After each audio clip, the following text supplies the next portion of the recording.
Lokma bal olsan dahi yemem, düşmandan duyduğumu dostuma demem.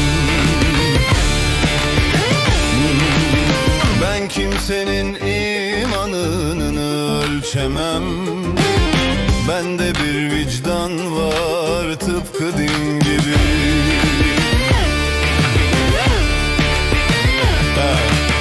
Ben kimsenin imanını ölçemem, bende bir vicdan var tıpkı din gibi.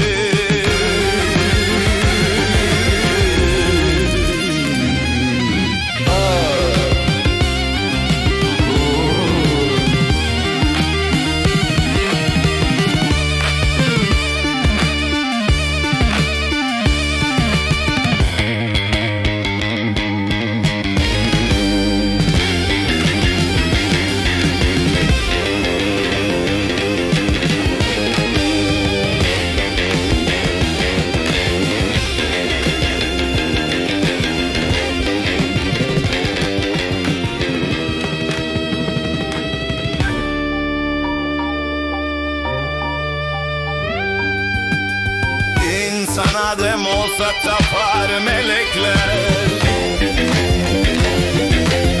kurnazlığı sanat etmiş tülekler.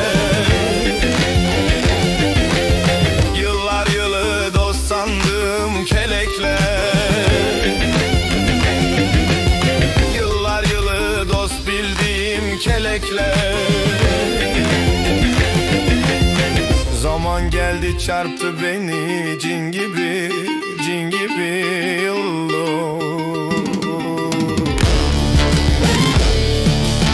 Yıllar yılı dost sandım kelekler, yıllar yılı dost bildiğim kelekler. Zaman geldi çarptı beni cin gibi, cin gibi.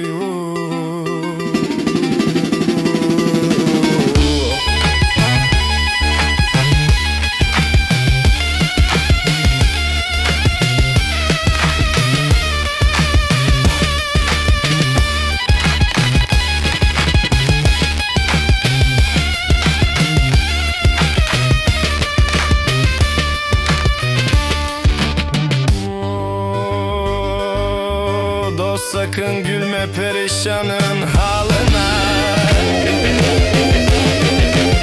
yolun uğrar yolsuzların yoluna. Güvenme sen evladına malına,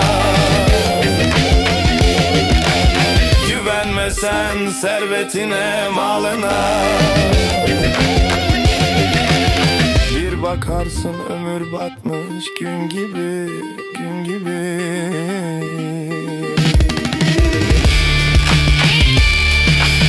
Güvenme sen evladına, malına. Güvenme sen servetine, malına. Bir bakarsın ömür batmış gün gibi, gün gibi.